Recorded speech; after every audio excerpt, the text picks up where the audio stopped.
always focus on your gifts and your blessings. That's law number 5. Law number 5 in the 12 laws of inner peace and healing.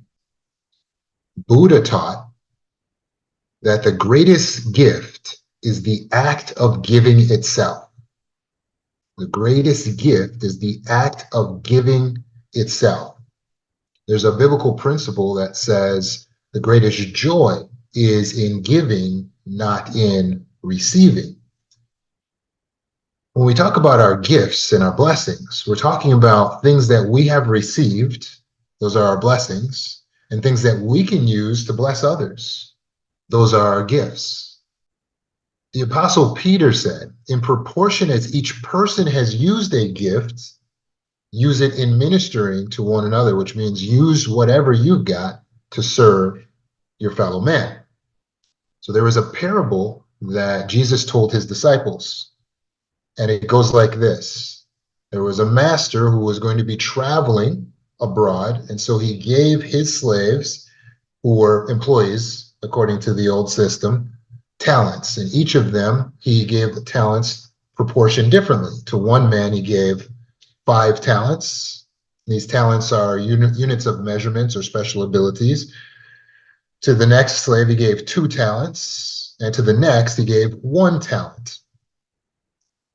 So then he goes and he travels abroad, and he leaves them to utilize these talents and to multiply them as they're able to.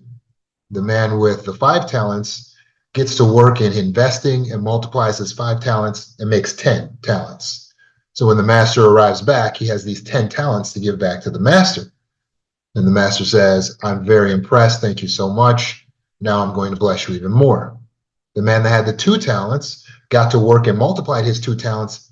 But when he multiplied them, he had 4 talents. So he gave his 4 talents to the master, and the master said, thank you very much. I'm very impressed. Now I'm going to bless you even more. But the last man, who was given just 1 talent, took his 1 talent and just buried it in the ground. He buried his talent. So when the master arrived, the man dug up the 1 talent and gave it back. Here you go. And the man gave back the 1 talent to the master. And the master said, what is this? This is the exact same talent I gave you. And now what, you just give it back to me? And the man said, well, yeah, I was afraid. I was afraid that if I were to get out there, start wheeling and dealing, I could mess up. And knowing you would probably come back and be mad at me, be upset, and then I'd be in trouble. I didn't want to get in trouble. So I figured, hey, I play it safe. I just bury this underground. I didn't lose it. Here you go. You just have it back. The master was furious. He said, because you did nothing with what I gave you, you lose what you were given, and you're kicked out on the streets with no place to live, no place to go. And so he got kicked out. He got the ultimate thing that he feared. Why? Because that man focused on his fear. He did not focus on his gifts and his blessings. The other 2 men in the parable focused on their gifts. They said, okay, I've got 5 talents. With 5 talents, I can buy this over here. I can sell this over there. And they got to work. I have 2 talents. With this, I can buy a couple of these and then sell these for this price. And they got busy. They focused on what they had. The 1 man focused on his worst case scenario, his fear. I'm afraid I'm going to get in trouble. And so he didn't do anything with it. He tried to give back to the master what the master gave him, and the master kicked him out of his care. Do you get the lesson?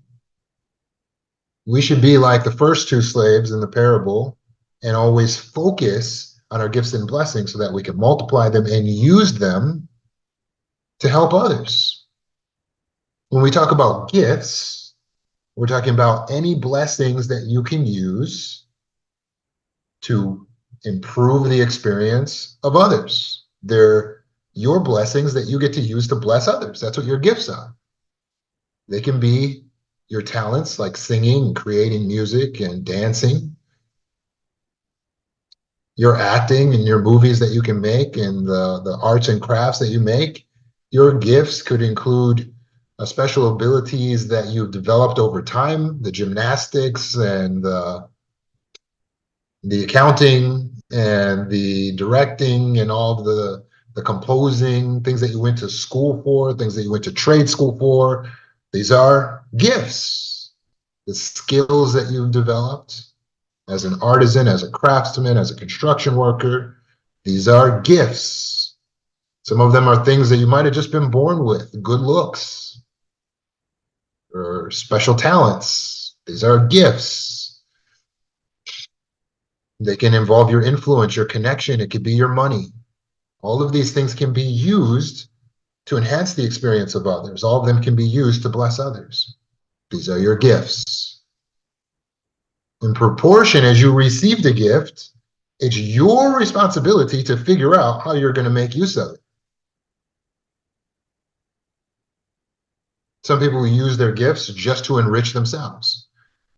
But most of them, as selfish as that would seem, end up actually giving a lot back to charity, sometimes the most. So they spent all of their time becoming a billionaire, and then they go, well, since I have so much extra money, I guess I'll just donate half of it because I'll still be the richest guy in the world. That's what they do. They actually end up giving a lot. Some of them get divorced, and then their wife takes half of the money, and then she donates it. Some of us use our gifts and our talents for selfish means, like whining and dining and schmoozing to elevate our position and our status line. But even there, when we have position and power, like a politician, are you in a position to be able to bless others? We sure are. So no matter what our gift is, no matter what our talent is, it can be used in helping others. But you will miss it if you're too busy being focused on your fear. You will miss it. I don't know. I don't have anything. I can't. I'm afraid. I don't want to fail. What's that going to produce? What will you have to show? Nothing. Nothing. You'll be dusting off at the end of your life the same thing that God gave you in the first place to be. Here you go. Did you do anything with your life? No, not really. I was afraid. I had a lot of trauma, understand? I went through a lot of trauma, and then I was just like really afraid that I was gonna fail. And I'm a perfectionist, so when I do something, I gotta do it all the way. So I just didn't do it at all. Do you think God would want to hear those excuses? Yet we can't make light of what trauma does to the mind in causing a person to miss their own gifts and blessings or to overlook them. Trauma causes a person to become hyper-focused on their negative experiences. And so they're so busy worried about and thinking about the negative things that happen to them, the negative things that could happen. They have heightened sensitivity, and that's making it challenging for them to recognize and appreciate the positive aspects of their life, what's good about their life. Their attention's consumed by the possibility of what could go wrong and by past traumas. And so their awareness of their gifts is diminished. As a result, then they go into shame because they don't even realize how amazing they are. And so with shame coupled with guilt, trauma survivors experience the feeling that they don't deserve to be happy or they don't deserve their good fortune. And so everything that they receive, they just, I don't deserve that. No, I don't deserve that. Some people are so convinced that everything will go wrong for them that even when something could go right, when they're presented with an opportunity for success, they sabotage it. Some people are so convinced that everything must go wrong that they will sabotage an opportunity for things to go right. Has that been you? Do you know anyone like that? They're so convinced that they can't succeed in life, that they could never do well, that even if you gave them a good job, they would say, I can't do that. I can't handle that. I can't take that on right now. That's too much. It's too much pressure. You can give them the opportunity. They're so convinced that they could never find a man that could love them, that even if that man presented himself, they would say, no, there's something not right about this. No, I'm not healed enough. I'm not ready enough. I would just hurt him and me. Let me just go my own separate way.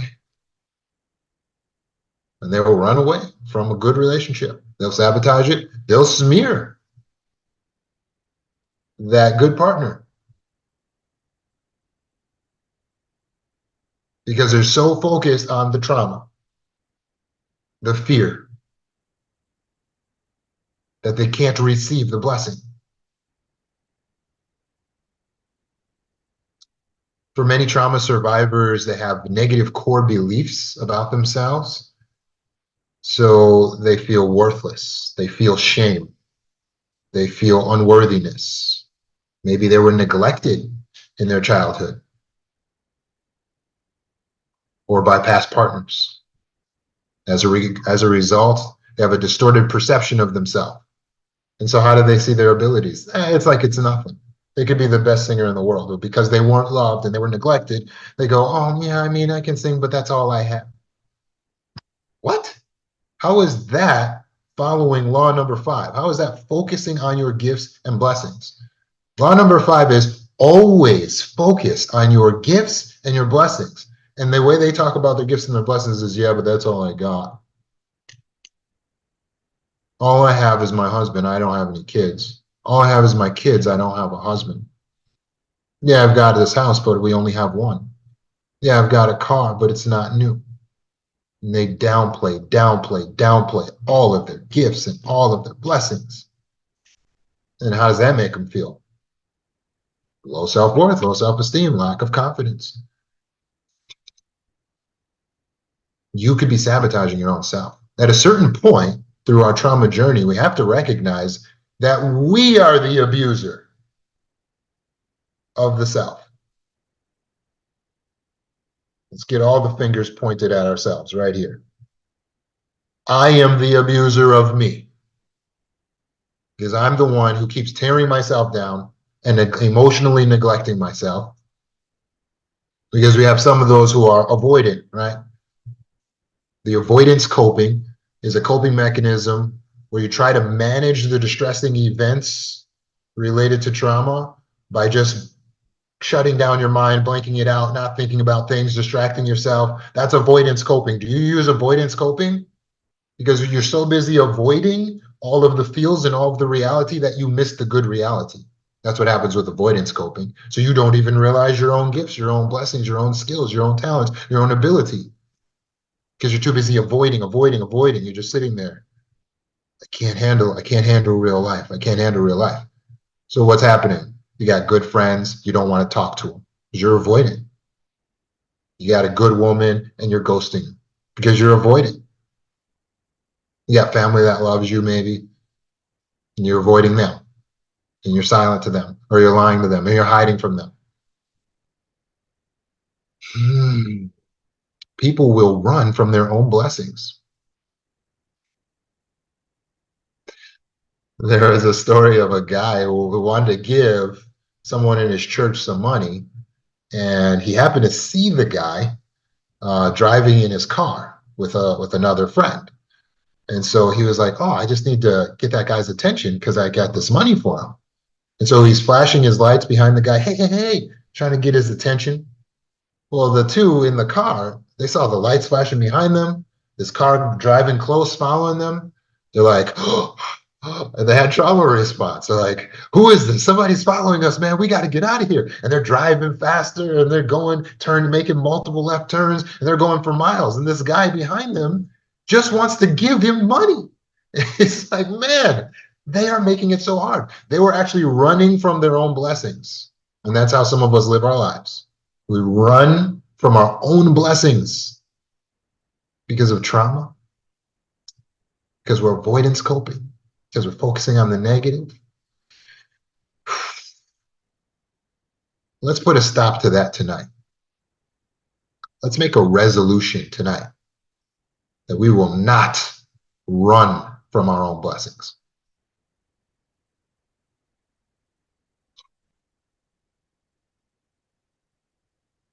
Some people struggle with emotional dysregulation, which means when they get the feelings really feel deep and then they get out of control. And by out of control, it means that they actually become in control of their own emotions. And so their emotions are now running the show. But it's not good for emotions to run the show, is it? All the fear, all the anger, all the sadness, all the negative sensations, the unpleasant sensations, they come to the fore and they overshadow the feelings of gratitude, joy, making it challenging to focus on your blessings and become generous. The irony of avoidant coping trauma survivors is they look like narcissists because they're so unempathetic when they're avoiding. They will ghost, they will break off contact with a good person, they will tell lies about people, and the other partners are like, what is this, a narcissist? What is this person? They don't seem to care about my feelings at all. You're not sharing your gifts with your partner because you're so scared and so insecure. Let's stop that tonight. Let's stop that tonight. Let's make sure that we're showing up with all of our gifts. And to do that, we need to be able to focus on our gifts. Law number five. Always focus on your gifts and your blessings. This is not hyperbole. Should be rarely a moment throughout the day that you're not on some level consumed with the gifts and the blessings. Not from a standpoint of arrogant pride, feeling that you're better than someone, from a standpoint of pure appreciation and gratitude and eagerness to utilize it in a way that would be a blessing to others. Just imagine if you lived in a world where everyone focused on their gift, they all developed their gift, and they all used it to benefit others. Every great, famous, talented person that you know, we have 10, 20, 30 of them, all unique in their own way. If you think there's good music now, imagine if all of the people who actually had the gifts to make that music really did it. If you think there's good television now, imagine if all of the writers and all of the directors and all of the actors who really thought they could do it, who really have that gift, really transcended and really did that. If they really focused on their gift, if they really overcame the trauma and the circumstances, life would be a utopia.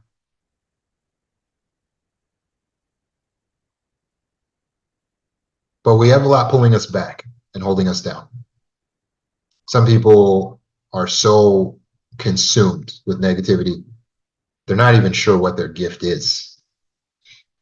They feel like I don't even know what my talent is. Again, a talent or a gift is any blessing that you receive that you could use to help others. There is no such thing as a human without a gift. It's really more that you have so many gifts that you're going to have to decide what you're going to focus on utilizing. If you have the ability to show empathy to another person, that's a gift. It's something that could benefit another. You have that. If you have the ability to use words of encouragement, to write or to speak a kind word to someone that's genuine, that's a gift. That's a gift. Your ability to use words to build another person up is a gift.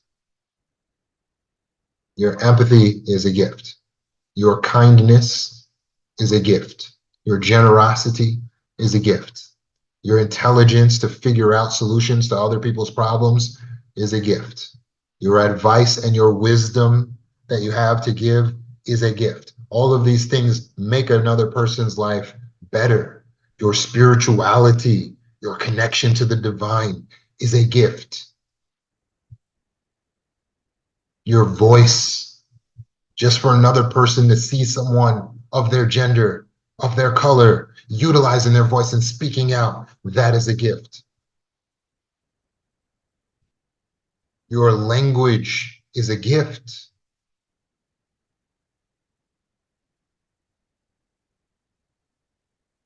Even your look, just the fact that you look like another person, now they relate to everything you do. It's a gift. It's a gift. You have the gift of influence. Has anyone ever told you, hey, I noticed your hair or I noticed your jacket you were wearing, I want to get something like that, and you were surprised?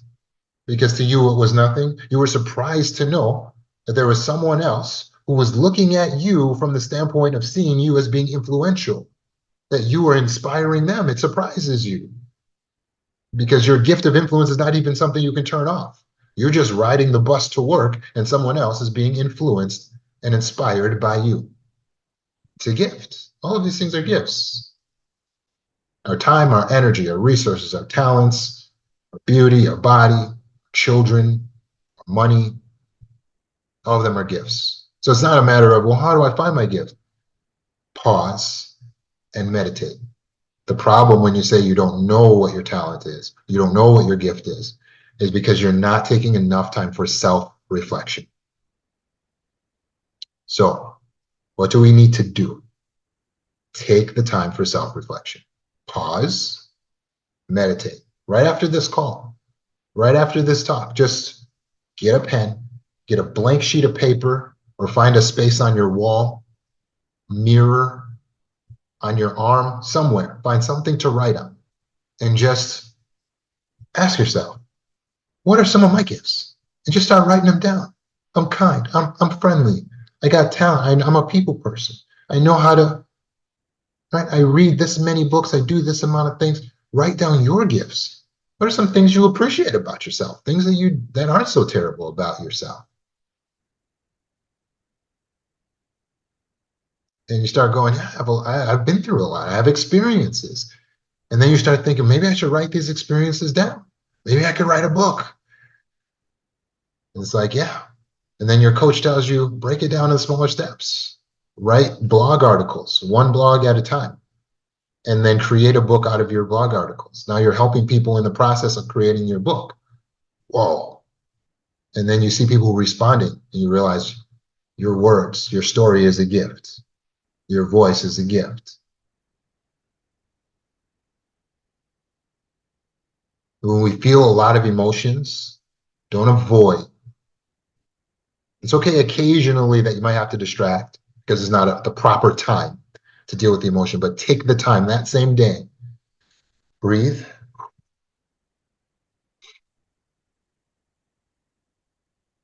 Remind yourself that you can handle this. These emotions are just chemicals. We don't die from the natural chemicals in our body. They're sensations. The unpleasant ones are to get our attention. Something is not aligning with our values. That's what it means. Unpleasant sensations, the anger, the pain, the embarrassment, all that. You don't have to run from it. It's just a communication from the subconscious. Hey, something's not aligning.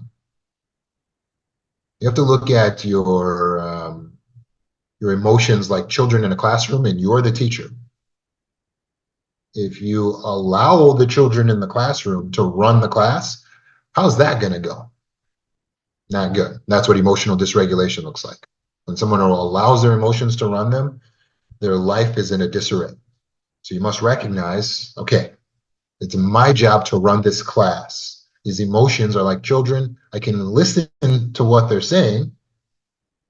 I can pay attention to their needs, but I make the decision for how we're going to proceed. That's how you manage your emotional self. As a result, your class will run orderly, meaning your system, your bodily system, your emotions. Your life will run orderly And you'll recognize in the class you're gifted and talented, and how to assign each child to something that is interesting and where they can succeed and excel.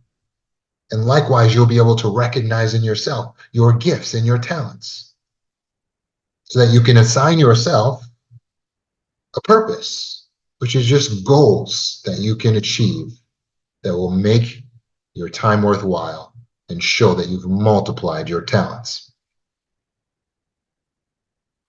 If we find ourselves looking at things from a negative, we need to reframe the way that we're seeing things. We need to reframe everything to our benefit. How does this make me victorious, though? How does this make me still important? How does this situation, this trauma, show that I'm actually important? And what is in my personal power to do? That's VIP. How am I still victorious? Why am I still important? What do I have in my power to do? Instead of living in guilt and living in shame, we need to live in personal, healthy pride. Yes, healthy pride. Our idea, our mentality should be, these gifts are in good hands. Like you're talking to God. Like, thank you, I've got this. You picked the right person to bless with this. That should be your attitude. That's healthy pride. I'm going to do well with this, I promise. I'm going to use this to the very best of my ability to bless my brothers and sisters. That's gratitude. That's healthy pride.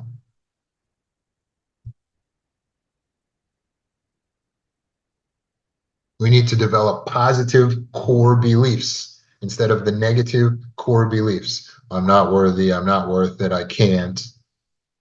I'm not able. The system's against me. These negative core beliefs get us nowhere. It doesn't matter how true they are.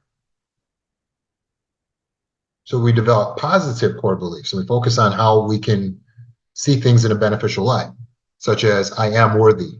That's a positive core belief. It'll get you far in life, I promise. I am deserving. I am lovable. I am gifted. Speak to yourself the way you would speak to a child. You don't tell a child, I don't even know what your talents are. Oh, you're so stupid. Oh my God, everyone else here is way better than you. Will you ever say that to a child? No, because it's abuse. So understand, when you're speaking to yourself like that, you're the abuser. All fingers pointed at you. You're your own abuser. So flip that around and speak to yourself the way you'd speak to a child. You are so gifted. You are so talented. You can do anything you put your mind to. I love you and you are lovable. I believe in you. You can overcome this. You can handle this. You have an incredible future. So much talent, so much potential. That's how you talk to yourself. Just like that.